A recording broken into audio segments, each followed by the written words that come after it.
Hey guys, Gonzo back with Storytime Part 3. Got lots of questions, I got lots of answers for you. A few of them are my own opinions. But what I'm going to do, instead of telling you a story or two about myself, I'm going to add the stories into the questions that are asked today. So let's get started. My first question comes from two channels. Georgia Hunter 22 and Fisherman Guy 44. They want to know what's the biggest bass I've ever caught. It's 22.5 inches long, and the weight I'm not sure because I released it right away, but I'm gonna guess it was probably around 5.5 pounds. It was a hog. How I caught it, I told my sister's boyfriend to go to Bobcat Lake bass fishing. He wanted to catch some bass, and I told him how easy it was. Well, he went out there. He didn't catch anything. He came back. I brought him out there. I showed him the pencil weeds. He said there's way too many weeds. Well, I started throwing a buzzbait. Third cast, I caught an 18-inch fish. I went back home. He fished for 2-3 days out that way. He ended up catching one 15-inch bass. He told me I got lucky.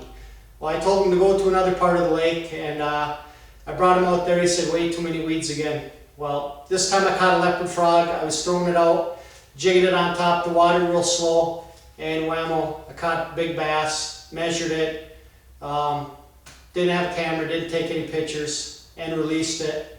And that was that. I mean, maybe it was pure luck or whatever, but probably in 5 casts I caught an 18 and a 22.5 inch bass, just to show them that there are bass in this lake. So 22.5 inches, I'd say roughly 5.5 pounds. It was nice. Nate Dembowski, he wants to know why no bow hunting videos. I sold my bow like 4 years ago. Bow hunting interferes with too much of my trapping, bird hunting and stuff. Maybe in 3 years I'll get back into bow hunting and stuff again once my kids are out of school. But until then, I don't know. I was really addicted to bow hunting. I loved being in the woods in the morning and in the evening for the hunt. I've seen a lot of different stuff out there, animals, birds. And some of the kills that, like birds, catching small animals. I had an owl that always hung around one of my stands. It was really neat watching them.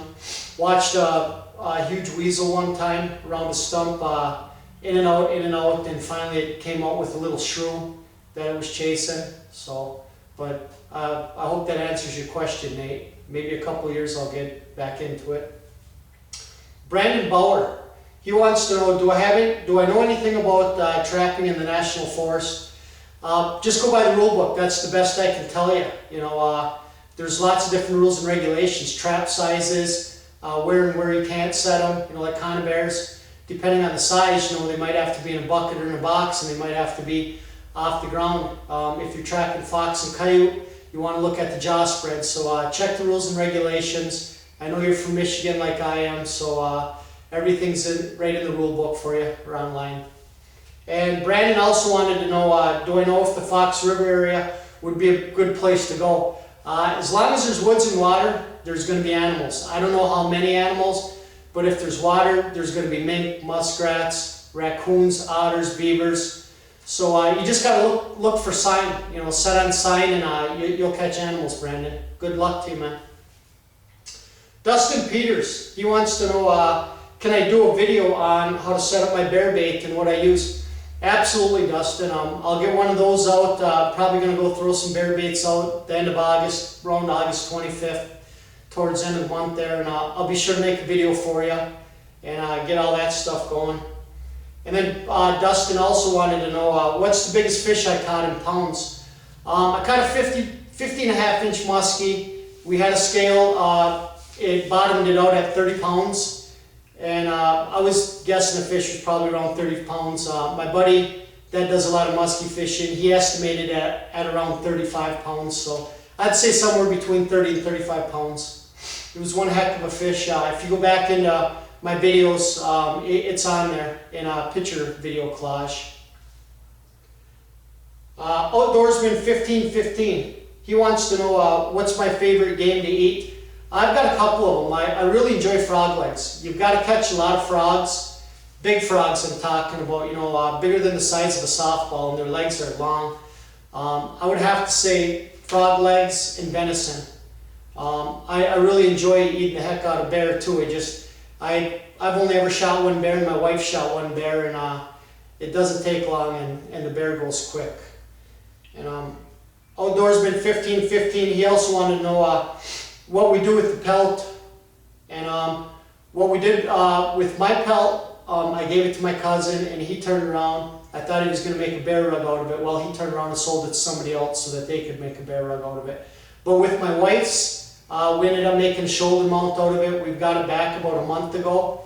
And I'm going to show it at the end of the video here because there's another question in here about mounts. So I'll show you both of my mounts that I've got. Merriman Outdoors, Corey, he wants to know what we're going to be using for bear bait. I've got 2 barrels over there, and I've got one over here, and they're full of trail mix. They've got chocolate in them. They've got granola. There's just a bunch of different stuff in there, Corey. I know that you like to pop your own popcorn and season it up and stuff, and I may try that. You know, buy some big bags of popcorn, and it'd be a heck of a lot cheaper than the crap that I buy for 65 bucks a barrel. So trail mix is my choice, and to get the bears coming, I just use grease. I've got a couple buckets of grease, you know, that I pour all over the logs and get the bears coming. You know that I watch all your videos, and you do one heck of a job, you know, in the woods. I can't wait till fall time gets here so I can start watching your videos on what you're doing and watching your hunts and everybody's. The Real Big Dog, 91, he wants to know, what do my kids like most, fishing, hunting, or trapping? Well, I've got 3 boys ages 14, 16, and 19, and all 3 of them love to fish. All 3 of them love to hunt. And trapping, my middle boy Colin, he's into trapping. He's 16 now, he got his driver's license this year. So he told me he's going to make his own trap line, and he's going to be doing some of his own trapping and stuff. So I'm really curious to see what he's learned out in the woods from what I've taught him over the years and stuff. So good luck, Colin. I hope you catch what you get or you go for, buddy. Fishing the Great Lakes. His question is, do I have any mounts and can I show them? Yes, I've got a Bobcat mount that was 38 pounds. It's a rug. And my wife's shoulder mount to the bear that she shot last fall. I don't know if you've seen that video or not, but go back and check out the video of her shooting her first bear. It was a great hunt. She one shot right to the neck, dropped it at 63 yards right on the bait pile. It was a great hunt. The video's a little bit shaky because I didn't have a tripod at the time. I should have had one with me, but I thought that I could have held the camera still the whole time, but that didn't happen. I think I was shaking worse than she was when the bear came in, so we'll get those 2 mounts on here right at the end of the video. And then we got the the Great Outdoors 91. What do I like most about Michigan? What a great question. Woods, water, fishing, hunting, everything. I can step out my back door on my deck. I've got deer in my yard all the time. I've got some gray foxes, squirrels. I've got raccoons that come underneath my feeders, a skunk, lots of different animals. I can go a quarter mile from my house. I can start fishing on the lake that's in town, catching walleyes, bass, pike, perch, crappies. You've probably seen a lot of those videos if you've watched them. I can go half mile. I can start putting steel in the ground and trapping animals. I mean, just there's so many good things about Michigan that I could make a whole video on it. But woods and water, it's just a great place to be, a great place to live. I live in a town of about 1,500 to 1,700 people.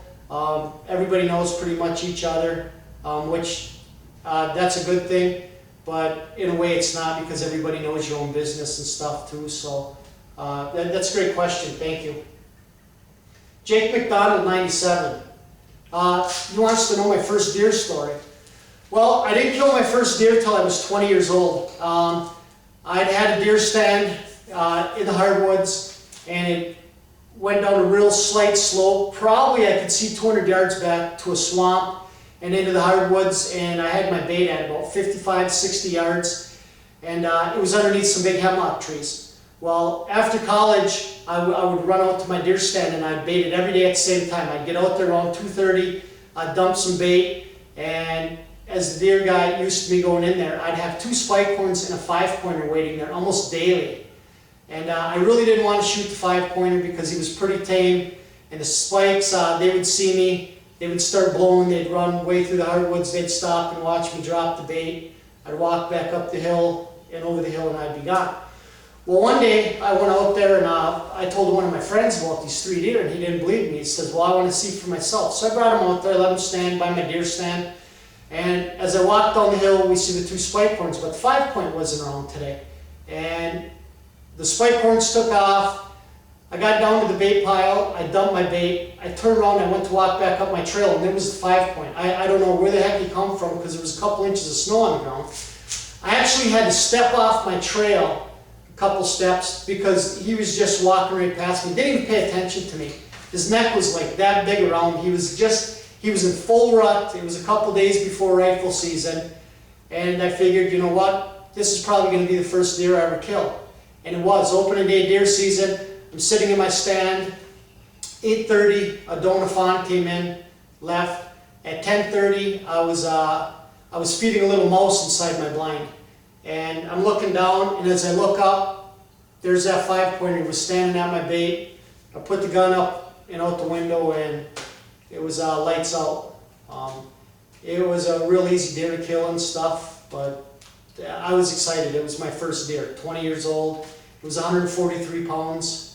And actually after I shot it, one of the rocks I was down by the bait pile, the deer just fell over right there and busted off 3 that were on one side. The other side had 2, but so that's my first deer.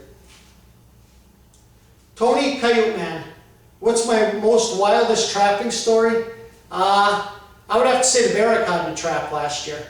I'm walking through the woods and I can hear something just screaming.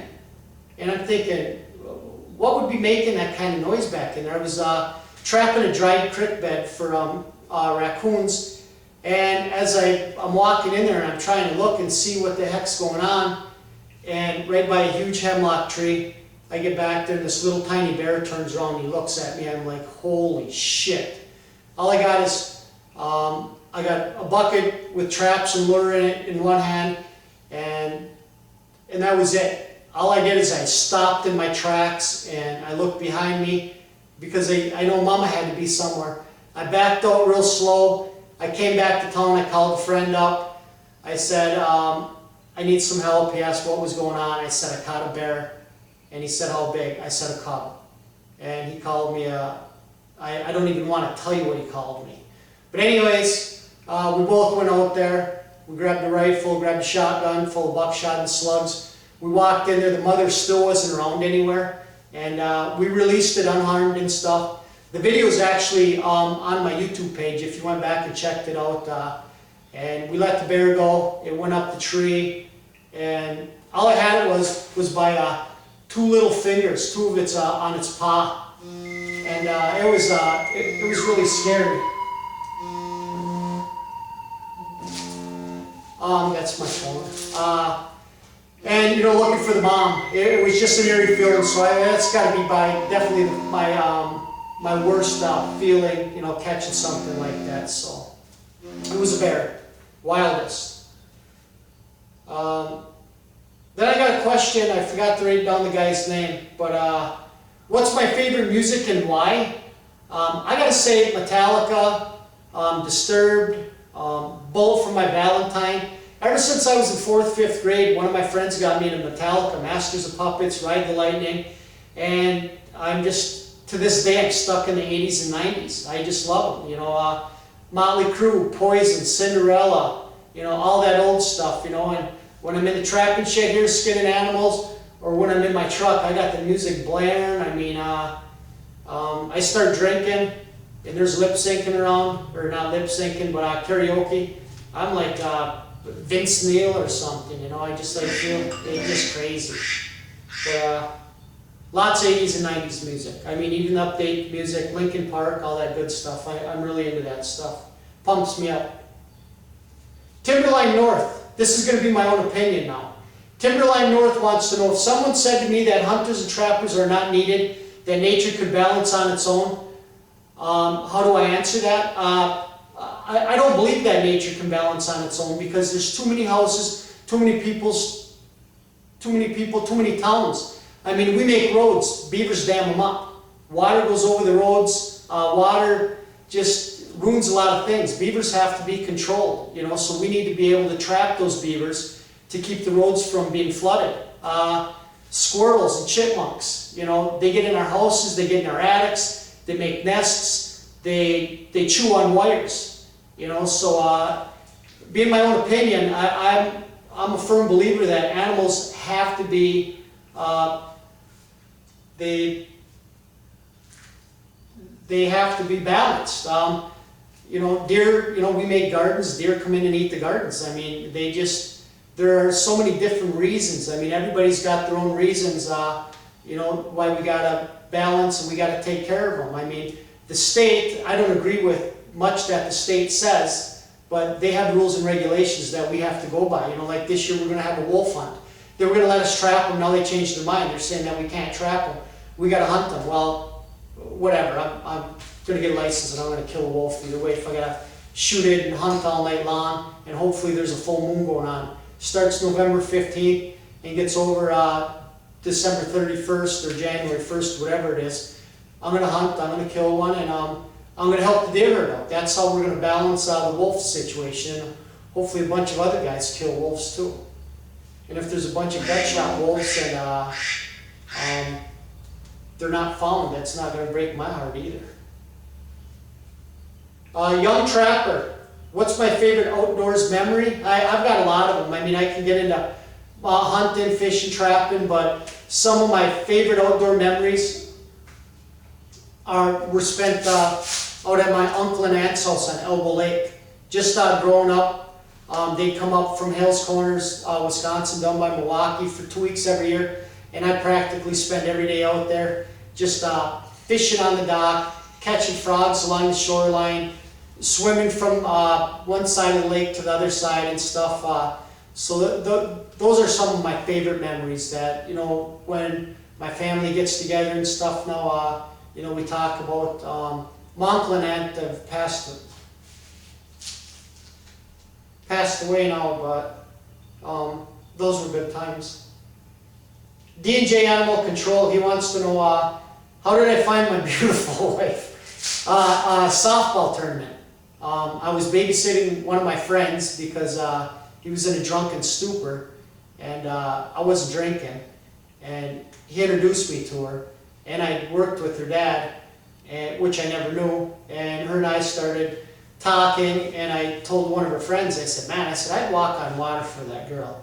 And she had passed a message on to her. Well, later on the next night at softball tournaments, after I had about 30 beers in me, I feel somebody tugging on my shirt. She just asked me, like, where are you going to be at later? And I'm like, I don't know, where are you going to be at? And it started from there, you know, it started talking, texting, and I found her at a softball tournament, so hope that answers your question.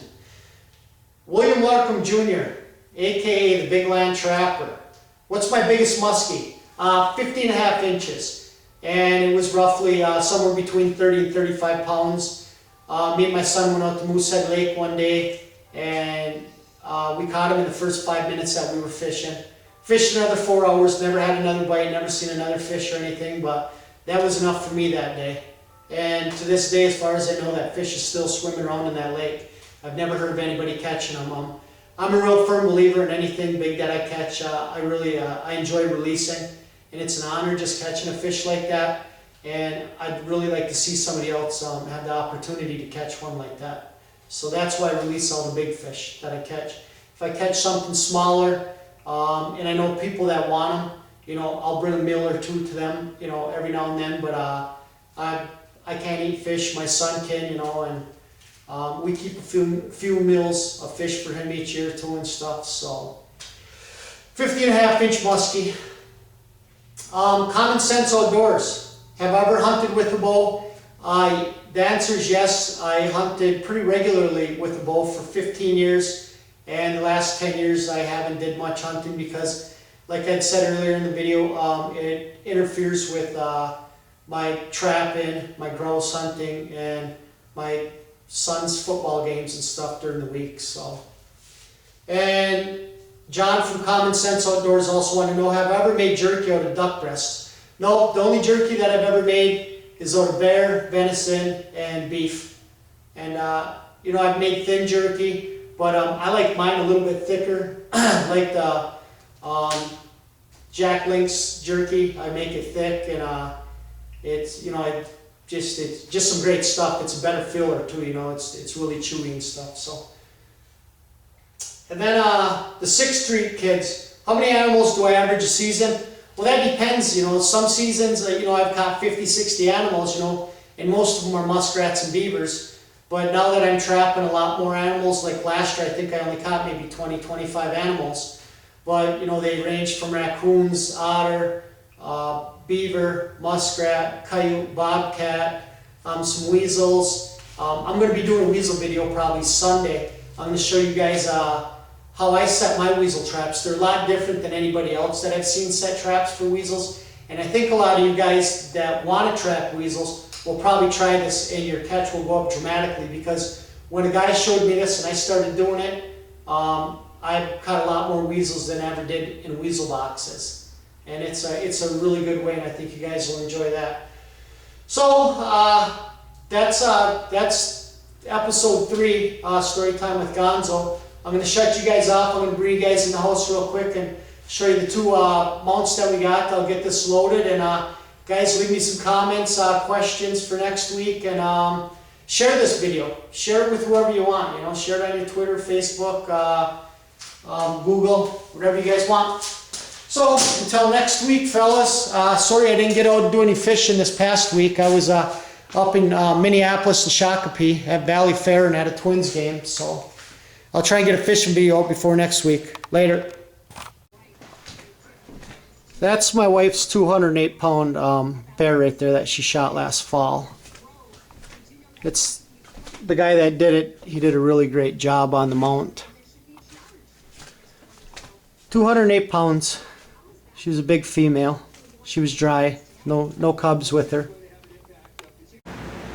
That right there is my bobcat. I caught that 10 years ago it was. 38 pounds. It was a big male.